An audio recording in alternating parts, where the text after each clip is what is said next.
It's AAC month. Thank you for joining us for AAC Awareness Month. I'm Winnie White. I'm a teacher in a self-contained classroom as well as a mother to a full-time AAC user. AAC has been a part of my world for the past 4 years.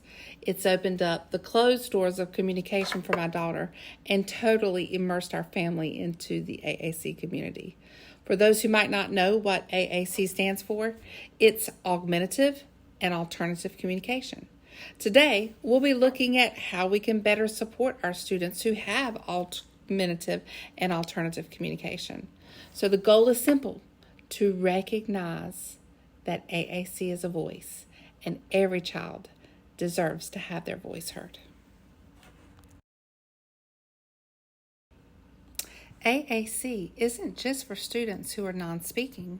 It's for any student who cannot fully communicate all of their thoughts and ideas verbally. AAC gives them access to richer, more complex communication. And here's the most important part. AAC is their voice. Just like our voice boxes go with us everywhere, their AAC device needs to be with them everywhere too. In the classroom, on the playground, even in gym. This also extends to their homes. Parents need coaching as well on how to carry their devices everywhere that they go, how to keep them charged, the value of acknowledging their voices across all areas of their lives, like school, home, and community. But don't get discouraged if they don't show interest. This is a marathon. It's not a sprint. The golden rule of AAC is model, model, model. We model AAC use the same way we model language for babies. When you talk to a baby, you don't wait for them to speak first. You just keep talking and modeling, and over time, they begin to imitate sounds, words, and phrases. AAC works the same way. So teachers and staff, use the device yourself. Show students how it works without pressure and let them explore in their own time. According to a Tech Owl AAC community article titled "You Are a Model," high-frequency modeling is essential for AAC users because they often receive far less language exposure than their speaking peers. For example, while an 18-month-old child typically experiences about 4,380 hours of spoken language, an AAC user who only gets 2 30-minute modeling sessions with their SLP per week, they would need 84 years to reach the same level of exposure. So for us teachers and parents, that's a challenge to step up our modeling games. We actually have multiple devices with the same app at home and in the classroom, but that's not always possible. If that's not possible, model on your student's device or your child's device. Work together as a communication team. Make it fun and enjoyable and learn together. It builds that bond between the communication partner and the AAC user, and it opens up that beautiful relationship for the two of you to grow and learn together. Every communication attempt matters. Whether a student selects the wrong button, makes a silly choice, or even seems off topic, the key is to respond. By acknowledging their communication, we show them that their words have power. Maybe they accidentally selected dog instead of bird. You could say, did you mean bird? Or maybe you were thinking about dogs. Dogs are fun. That simple acknowledgement reinforces that their words matter. Now, here are a few practical classroom tips. First, the device should always be present. It is their voice. Make sure it's not in their cubbies or in their book bags or you left it in the room when you leave. Second, don't take the device away if they're off task. Think about it. We wouldn't put tape over a child's mouth if they were talking too much.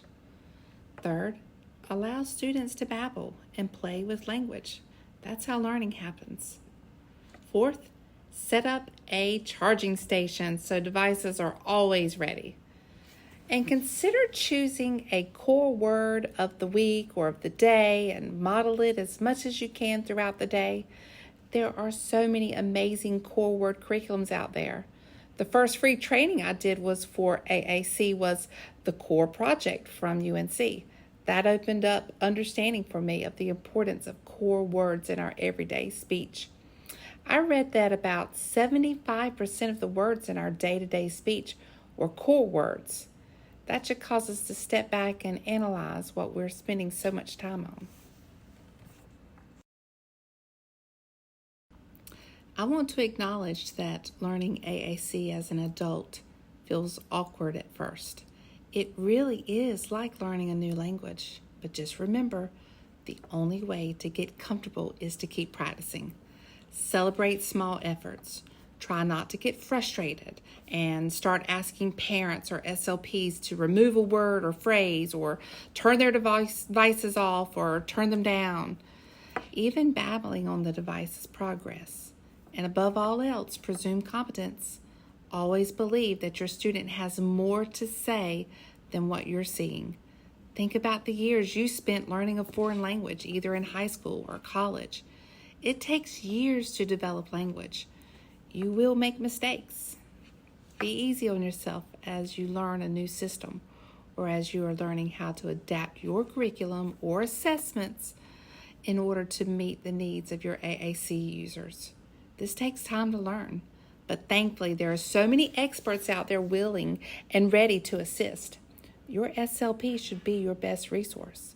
There are amazing educational researchers out there like Karen Erickson, who focus on literacy skills for AAC users. I've gained so much from joining all these learning communities on Facebook and asking questions and exploring options and trying things with my students. And then sharing with others what I have found to be successful or what I found did not work.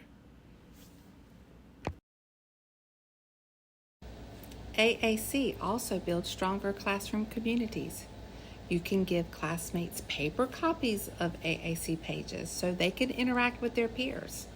Add fun and personal phrases, things like, "I love you, Mom," or "Good night, Dad." These quick access phrases make communication meaningful.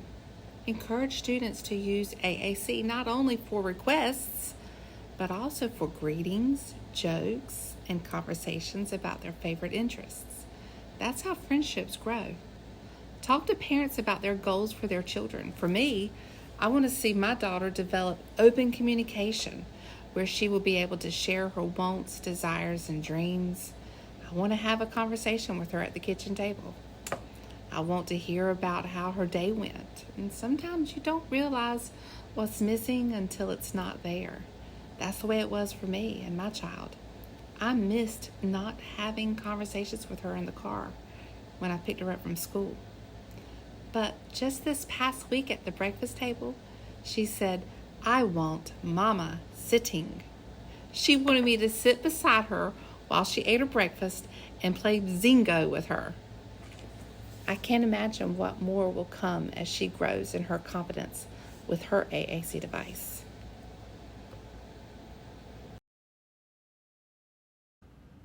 No one has to do this alone. Parents, take time to learn the layout of your student's AAC system. Teachers, invite your SLP into the classroom to model for the whole group. Families can add meaningful words and phrases at home, depending on the agreement that you make with your SLP and teachers. For us, we have 3 devices, so I'm the one appointed to make changes to the device because I have to make sure all 3 devices work the exact same. I also want to make sure I keep the integrity of the system intact.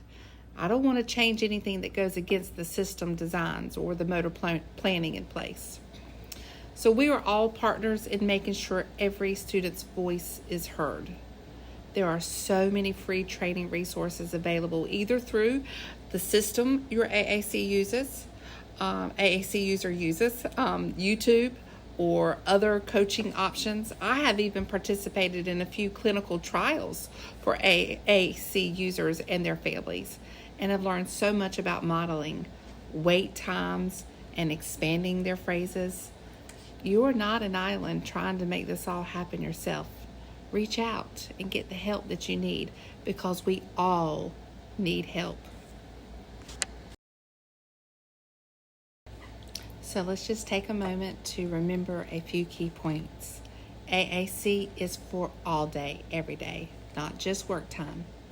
Honor what students give you and then model what you'd like to see. Focus on giving them opportunities to communicate, not on perfection. And remember, robust vocabulary leads to robust learning. I want to leave you with this. AAC is not just a tool, it's a voice. Treat it with the same respect that you would treat spoken words. Our students deserve the chance to be silly, to complain, to tell stories, and to connect with their peers just like any other child. So together, we can create classmates and communities where every voice is heard.